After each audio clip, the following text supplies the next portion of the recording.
نحمده ونستعينه ونستغفره ونعوذ بالله من شرور أنفسنا ومن سيئات أعمالنا من يهده الله فلا مضل له ومن يضلل فلا هادي له وأشهد أن لا إله إلا الله وحده لا شريك له وأشهد أن محمدا عبده ورسوله اللهم صل على محمد وعلى آل محمد كما صليت على إبراهيم وعلى آل إبراهيم إنك حميد مجيد اللهم بارك على محمد وعلى آل محمد كما باركت على إبراهيم وعلى آل إبراهيم إنك حميد مجيد اللهم انفعنا بما علمتنا وعلمنا ما ينفعنا وزدنا علما الحمد لله على كل حال ونعوذ بالله من حال أهل النار أما بعد فإن خير الحديث كتاب الله وخير الهدي هدي محمد صلى الله عليه وسلم وشر الأمور محدثاتها وكل محدثة بدعة وكل بدعة ضلالة وكل ضلالة في النار فبعد فأعوذ بالله من الشيطان الرجيم بسم الله الرحمن الرحيم ولله على الناس حج البيت من استطاع إليه سبيلا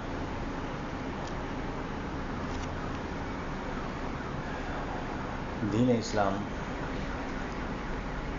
انسان کی دنیاوی اور اخروی رہنمائی کے لیے اللہ تعالیٰ کی طرف سے نازل کردہ ایک مکمل نظام ہے جو تمام شعبہ زندگی کو شامل ہے. کھانے پینے، سونے جاگنے اور شادی بیاہ کے معاملات طے کرنے سے لے کر معیشت، معاشرت، ریاست، عبادت، کھیل کود، تفریح، خوش طبعی، دل لگی اور حتیٰ کہ طہارت و پاکیزگی تک کے مسائل میں مکمل رہنمائی کرتا ہے اور باریک بینی کے ساتھ کرتا ہے اور جزیات کی تفصیل بھی جا کر کے کرتا ہے اور کوئی پہلو تشنہ تکمیل نہیں چھوڑتا. شعبہ زندگی کی ایک شاخ عبادات بھی ہے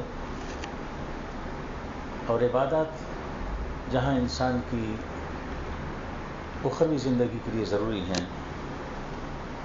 وہاں اس کی دنیاوی زندگی میں بھی اس کے بہت سے فوائد ہیں اور متعدد و متنوع عبادات میں سے ایک قسم کی عبادت فریضہ حج بھی ہے. چنانچہ ہم آج کی گفتگو میں فریضہ حج سے متعلق بات کرنا چاہیں گے، بالخصوص اس کی اہمیت و فضیلت، اس کے احکام و مسائل اور اس کے اسرار و حکم جاننے کی کوشش کریں گے انشاءاللہ. حج کا لغوی معنی تو ہے قصد و ارادہ اور اصطلاحی معنی چند مخصوص افعال مثلا طواف بیت اللہ، وقوف عرفہ اور احرام باندھنا اور حج کی نیت سے یہ مناسک حج کے ادا کرنا حج کہلاتا ہے. حج 9 ہجری کو فرض ہوا اور یہ اسلام کا 5واں بنیادی رکن ہے اور زندگی میں ایک بار ہر اس شخص پر فرض ہے جو اس کی استطاعت رکھتا ہو، جیسے کہ اللہ فرماتے ہیں وَلِلَّهِ عَلَى النَّاسِ حِجُّ الْبَيْتِ مَنِ اسْتَطَاعَ إِلَيْهِ سَبِيلًا، اور لوگوں پر اللہ کا یہ حق ہے کہ جو اس کے گھر تک پہنچنے کی استطاعت رکھتا ہو وہ اس کا حج کرے. حج ایک جامع عبادت ہے جس میں تمام عبادات کی ایک جھلک ملتی ہے اور عبادات بدنی بھی ہوتی ہیں، روحانی اور قلبی بھی ہوتی ہیں اور عبادات مالی بھی ہوتی ہیں اور ان تینوں قسم کی عبادات کا حج میں واضح طور پر مشاہدہ کیا جا سکتا ہے. تو آئیے سب سے پہلے حج کی فضیلت کے حوالے سے بات کرتے ہیں. حج کے فضائل میں سے اس کی ایک فضیلت یہ ہے کہ وہ اللہ کے رسول صلی اللہ علیہ وسلم پر ایمان اور جہاد فی سبیل اللہ کے بعد افضل ترین عمل ہے. جیسا کہ حدیث میں ہے ان رسول اللہ صلی اللہ علیہ وسلم سئل ای العمل افضل، آپ صلی اللہ علیہ وسلم سے دریافت کیا گیا کہ سب سے افضل ترین عمل کون سا ہے؟ فقال ایمان باللہ و رسول، تو فرمایا اللہ اور اس کے رسول پر ایمان لانا. قیل ثم ماذا، دریافت کیا گیا پھر اس کے بعد کون سا عمل زیادہ افضل ہے؟ قال الجہاد فی سبیل اللہ، فرمایا اللہ کی راہ میں جہاد کرنا اس کے بعد سب سے افضل ہے. قیل ثم ماذا، پوچھا گیا کہ پھر اس کے بعد کون سا عمل زیادہ افضل ہے؟ قال حج مبرور، فرمایا ایسا حج جو گناہوں سے پاک ہو، یا مقبول حج. اب یہاں بات قابل غور یہ ہے کہ آپ صلی اللہ علیہ وسلم سے سوال تو یہ کیا گیا عمل کے متعلق کہ کون سا عمل افضل ہے، مگر آپ صلی اللہ علیہ وسلم نے جواب میں بتلایا عقیدہ و ایمان، کہ اللہ اور اس کے رسول پر ایمان لانا. تو ایمان جو کہ عقیدہ ہے، عقیدہ کے مترادف ہے، وہ اگرچہ ایک طرف عقیدہ ہے مگر اس کے ساتھ ساتھ ایک لحاظ سے وہ عمل بھی ہے، مگر عمل بالقلب ہے، دل کا عمل ہے. علماء کرام ایمان کا مفہوم یہ بیان کرتے ہیں کہ الایمان قول و عمل یزید و ینقص، کہ ایمان قول اور عمل کا نام ہے، اور قول سے مراد قول اللسان بھی ہے اور قول القلب بھی ہے. قول اللسان کا مطلب ہے زبان سے کلمہ شہادت کا اقرار کرنا، اور قول القلب کا مطلب ہے دل میں اس کی تصدیق اور یقین و اعتقاد رکھنا. اسی طرح ایمان کے عمل ہونے کا معنی ہے کہ عمل القلب والجوارح، کہ دل اور اعضاء و جوارح سے عمل کرنا، یہ دل کا یہ عمل ہے. اور دل کا عمل اخلاص اور اللہ کی محبت اور اس کا ڈر اور خوف دل میں موجود ہونا، یہ دل کا عمل ہے. تو اللہ اور اس کے رسول صلی اللہ علیہ وسلم پر ایمان سب سے افضل ہے اور ہر چیز پر مقدم ہے، اس لیے کہ عقیدہ و ایمان کے بغیر کوئی عمل قابل قبول ہی نہیں ہے. کسی عمل کی اللہ کے ہاں کوئی حیثیت نہیں جس کے پیچھے ایمان نہ ہو، عقیدہ نہ ہو. اور پھر اس کے بعد جہاد فی سبیل اللہ کو سب سے افضل بتلایا گیا. ایمان کے بعد سب سے افضل جہاد کیوں ہے؟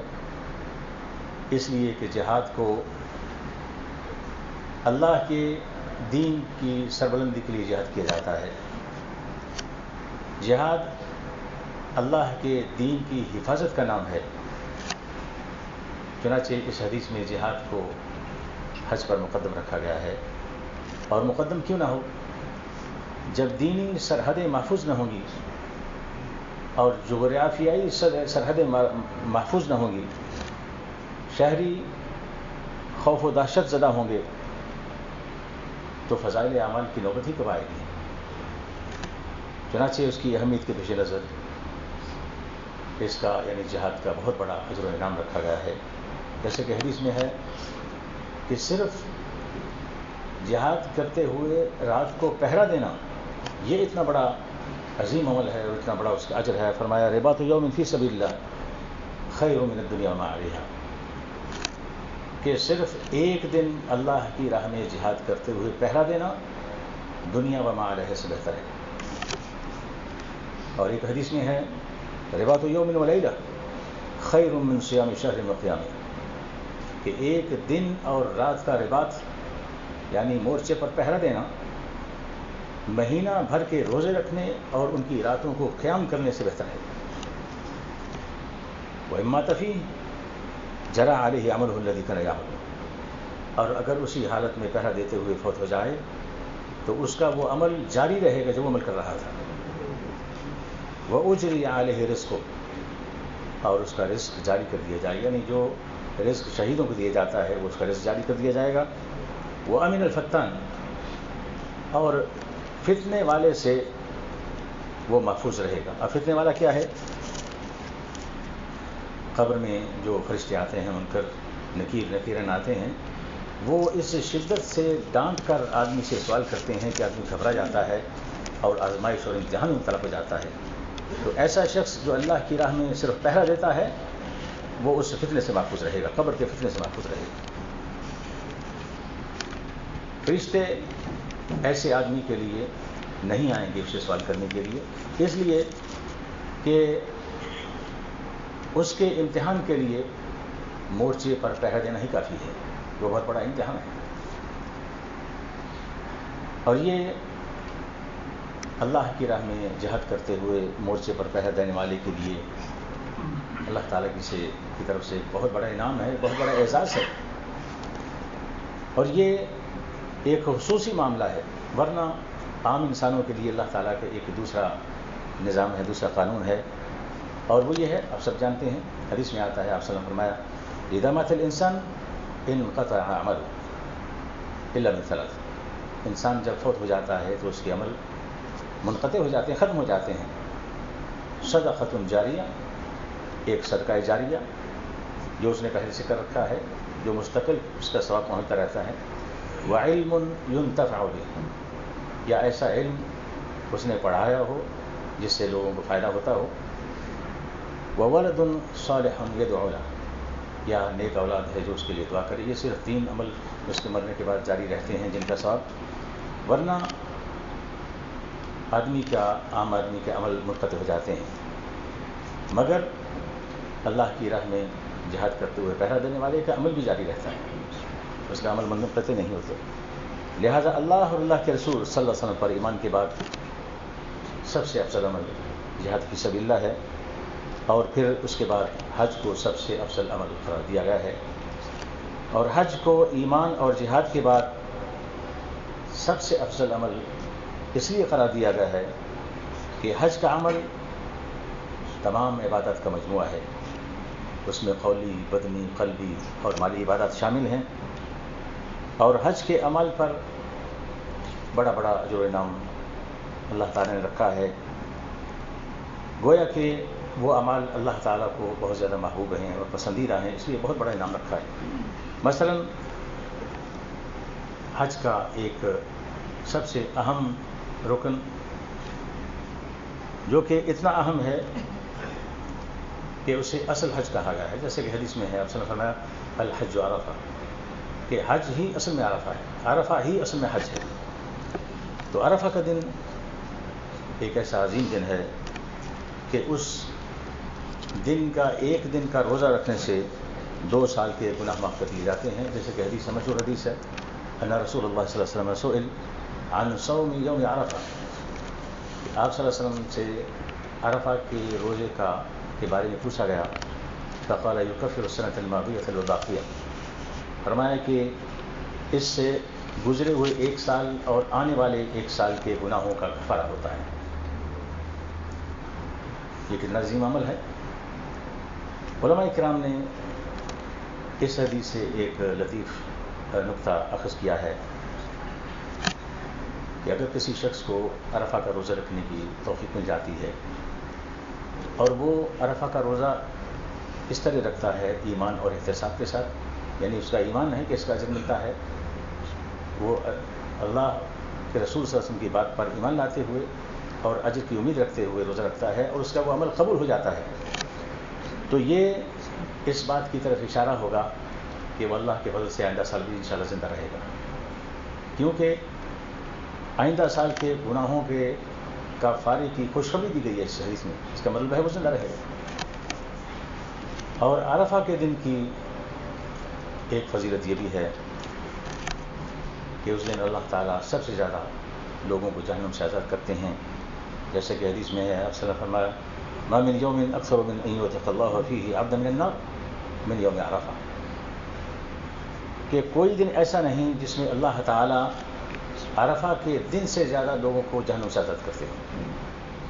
تو عرفہ کے دن کی اتنی بڑی فضیلت ہے، اور جو کہ حج میں آتا ہے. اور عرفہ کے دن کی فضیلت یہ بھی ہے کہ اس دن کی دعا کو سب سے بہترین دعا قرار دیا گیا ہے. جیسے کہ حدیث میں ہے، آپ صلی اللہ علیہ وسلم نے فرمایا خیر الدعاء دعا یوم عرفہ، کہ سب سے بہترین دعا عرفہ کے دن کی دعا ہے. وخیر ما قلت انا والنبیون من قبلی، اور سب سے بہترین بات وہ ہے جو میں نے کہی اور مجھ سے پہلے انبیاء نے کہی، اور وہ یہ ہے کہ لا الہ الا اللہ وحدہ لا شریک لہ لہ الملک ولہ الحمد وہو علی کل شیء قدیر. یہ عرفہ کے دن کی دعا ہے، اور یہ اس قدر افضل ہے، جس کا معنی معلوم ہے کہ کوئی معبود برحق نہیں ہے، وہ اکیلا ہے، اس کا کوئی شریک نہیں ہے، اس کی بادشاہی ہے، اور ہر قسم کی تعریف اسی کی ہے، اور وہ ہر چیز پر قادر ہے. تو یوم عرفہ کی دعا بھی ایک بہت عظیم دعا ہے. البتہ علماء کرام کے مابین اس میں اختلاف ہے کہ اس دعا کی فضیلت صرف اہل عرفات کے لیے خاص ہے یا عام ہے، یعنی حاجی اور غیر حاجی سب کے لیے یہ دعا کی فضیلت ہے. تو جو بات راجح معلوم ہوتی ہے وہ یہی ہے کہ یہ دعا عام ہے، اس کی فضیلت سب کے لیے ہے. البتہ میدان عرفات میں موجود ہوتے ہوئے اور حج کرتے ہوئے یہ دعا کہنا، یہ اس کی الگ فضیلت ہے، اس کی الگ اہمیت ہے. تو عرفہ کا دن وہ عظمت و فضیلت کا دن ہے کہ جسے اللہ تعالیٰ نے دین اسلام کے اتمام اور تکمیل کے لیے چن رکھا ہے. جیسے کہ اللہ فرماتے ہیں الیوم اکملت لکم دینکم واتممت علیکم نعمتی ورضیت لکم الاسلام دینا. آج میں نے تمہارے لیے تمہارے دین کو مکمل کر دیا ہے اور اپنی نعمت تم پر تمام کر دی ہے، اور تمہارے لیے اسلام کو تمہارے دین کی حیثیت سے قبول کر لیا ہے. اور یہ آیت عرفہ کے دن ہی نازل ہوئی. تو عرفہ کے دن کو اللہ تعالیٰ نے اپنے دین کے تکمیل کے لیے اللہ تعالیٰ نے چن رکھا ہے. عرفہ کا دن ان مبارک اور مقدس دنوں میں سے ایک ہے کہ جن کی اللہ تعالیٰ نے قسم کھائی ہے، والفجر ولیال عشر والشفع والوتر. قسم ہے فجر کی اور 10 راتوں کی اور جفت اور طاق کی. فجر سے مراد صلاۃ الفجر ہے، اور 10 راتوں سے مراد عشرہ ذو الحجہ یعنی ذو الحجہ کے پہلے 10 دن ہیں، اور ان 10 دنوں میں عرفہ بھی آتا ہے. اور والشفع سے مراد یوم النحر ہے یعنی قربانی کا دن، اور والوتر سے مراد پھر یوم عرفہ ہے. تو حج کی فضیلت کے اسباب و وجوہات میں سے ایک یہ بھی ہے کہ اس میں بکثرت تلبیہ اور تکبیرات کہی جاتی ہیں.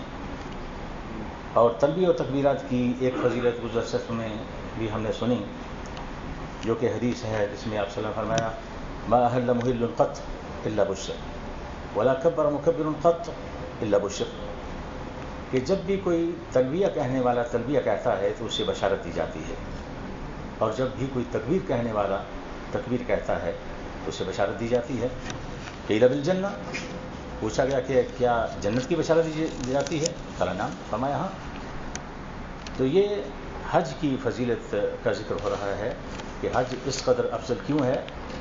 یہ اعمال کی وجہ سے، ان حدیثوں کی وجہ سے وہ اتنا افضل ہے. اسی طرح الگ سے تلبیہ کی فضیلت کے بارے میں بھی ایک حدیث ہے جس میں آپ سے فرمایا ما من مسلم یلبی الا لب من عن یمینہ او عن شمالہ من حجر او شجر او مطر حتی تنقطع الارض من ها هنا وها هنا، کہ جب بھی کوئی مسلمان تلبیہ کہتا ہے، تلبیہ یعنی لبیک اللہم لبیک لا شریک لک لبیک آخر تک جو پورا جملہ ہے، جب بھی کوئی مسلمان تلبیہ کہتا ہے تو اس کے دائیں یا بائیں جو بھی کوئی پتھر، جو کوئی درخت یا لکڑی یا کوئی مٹی کا ڈھیلا ہوتا ہے وہ بھی ساتھ ساتھ تلبیہ کہتا ہے. حتی تنقطع الارض من ها هنا وها هنا، حتیٰ کہ زمین ادھر سے اور ادھر سے یعنی مشرق سے اور مشرق کی طرف سے ختم ہو جاتی ہے. اتنی دور تک جو نا وہ تلبیہ کہتے ہیں. تو یہ تلبیہ اللہ کو کتنا پسند ہے کہ اسے ساتھ حجر و شجر سب تلبیہ کہتے ہیں. اسی طرح حج کی فضیلت میں اور بہت سی باتیں ہیں، مگر اس حوالے سے دو ایک باتیں ذکر کر کے پھر حج کے فوائد و منافع اور اس کے اسرار و رموز اور اس کی حکمتیں انشاءاللہ جاننے کی کوشش کریں گے. حج کے فضائل میں یہ بات سر فہرست ہے کہ یہ حج حصول مقاصد کے لیے شارٹ کٹ ہے، خلاصہ ہے، نچوڑ ہے. اور وہ یوں کہ اس مسلمان کی زندگی کا مقصد بھلا کیا ہو سکتا ہے؟ اللہ کی رضا، اس کی خوشنودی، جہنم سے دوری اور جنت کا حصول. ایک تو مسلمان کا یہی مقصد ہے اور یہی حقیقی کامیابی ہے انسان کی. جیسے کہ اللہ فرماتے ہیں فمن زحزح عن النار وادخل الجنة فقد فاز. جو جہنم سے ہٹا کر کے جنت میں داخل کر دیا وہی اصل میں کامیاب ہے. اور یہ کامیابی اللہ تعالیٰ کے خصوصی فضل و کرم کے بعد اس فریضے کی ادائیگی سے حاصل ہو جاتی ہے.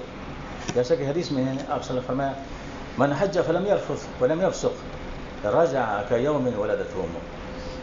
جو شخص محض اللہ کے لیے حج کرے اور اس حج میں کوئی فحش گوئی نہ ہو، فحش عملی نہ ہو اور فسق و فجور نہ ہو، اس میں معصیت نہ ہو، تو وہ شخص حج کر کے گناہوں سے اس طرح پاک اور صاف ہو کر کے آتا ہے اس دن کی طرح جس دن اس کی ماں نے اسے جنا تھا. یعنی اس وقت تو معصوم تھا، اس کا کوئی گناہ نہیں تھا. تو جب انسان ایسا حج کرتا ہے جو اللہ کے یہاں قبول ہو، جس میں کوئی معصیت نافرمانی نہ ہو، جس میں گندی باتیں نہ ہوں، تو وہ اس حج کی بعد انسان اس طرح واپس لوٹتا ہے. اور رفث و فسوق سے پاک حج کا اجر و انعام اور بدلہ اور صلہ اللہ کی طرف سے جنت سے کم نہیں دیا جاتا. اور جنت مسلمان کی آخری منزل ہے، اس کی حقیقی منزل ہے.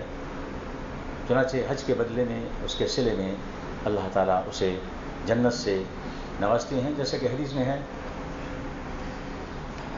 آپ صلی اللہ علیہ وسلم نے فرمایا والحج المبرور لیس له جزاء الا الجنہ، کہ مقبول اور گناہوں سے پاک حج اس کا بدلہ سوائے جنت کے اور کچھ نہیں. حج کے فوائد و منافع، اسرار و رموز اور حکمتوں کے بارے میں اگر بات کرنا چاہیں تو یقیناً حج کے بہت سے دینی اور دنیاوی فائدے ہیں اور اس میں بہت سی حکمتیں ہیں، مگر اس کے حیرت انگیز فوائد میں سے ایک یہ ہے کہ وہ بہت سے منفی خیالات اور اعتقادات کو بدل دیتا ہے. حج میں ایک بات انسان یہ سیکھتا ہے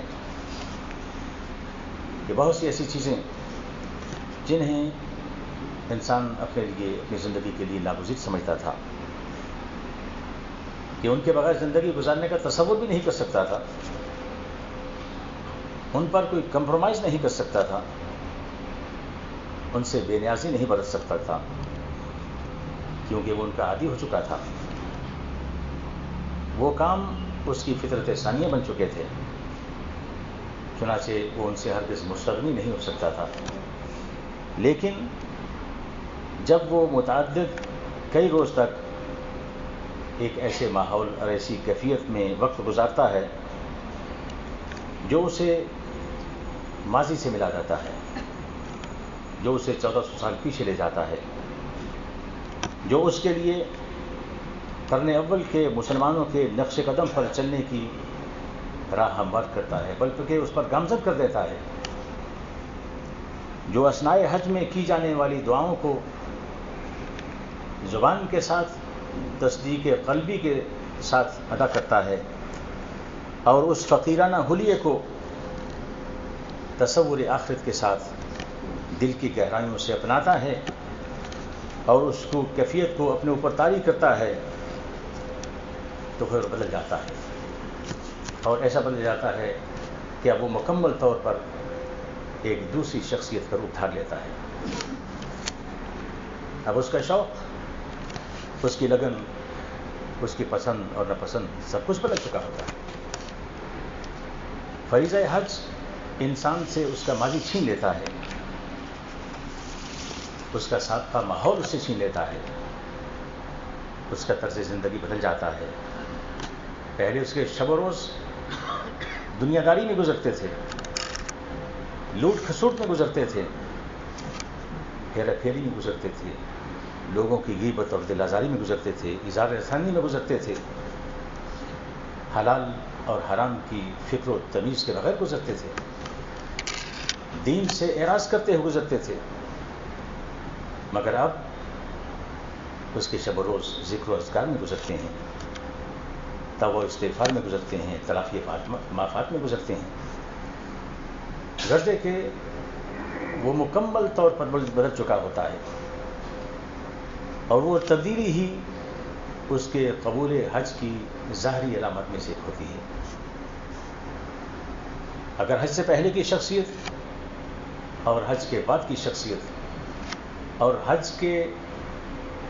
سے پہلے کے طرز زندگی اور حج کے بعد کے طرز زندگی میں کوئی تبدیلی واقع نہیں ہوتی، تو پھر اسے اپنے طرز زندگی پر غور کرنا چاہیے، اسے اپنی آخرت کی فکر کرنی چاہیے۔ تاہم فریضہ حج ایک بہت بڑا موقع غنیمت ہے۔ جو لوگ اپنا فرض حج پہلے سے ادا کر چکے ہیں، انہیں بھی دوبارہ سے بارہ نفلی حج ادا کرنے کی کوشش کرتے رہنا چاہیے۔ جان بوجھ کر اس حج کو، اس موقع کو نظر انداز کرنا سستی اور کاہلی کی وجہ سے یا کاروباری مصروفیت کی وجہ سے یقیناً یہ دانشمندی نہیں ہے، بلکہ اللہ تعالیٰ کی پیشکش کو ٹھکرانا ہے، اس کے اجر و انعام کی ناقدری ہے۔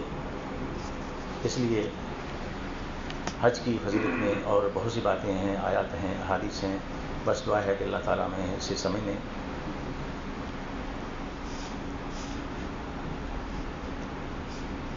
اور عمل کرنے کی توفیق عطا فرمائے۔ آخر دعوانا الحمدللہ رب العالمین۔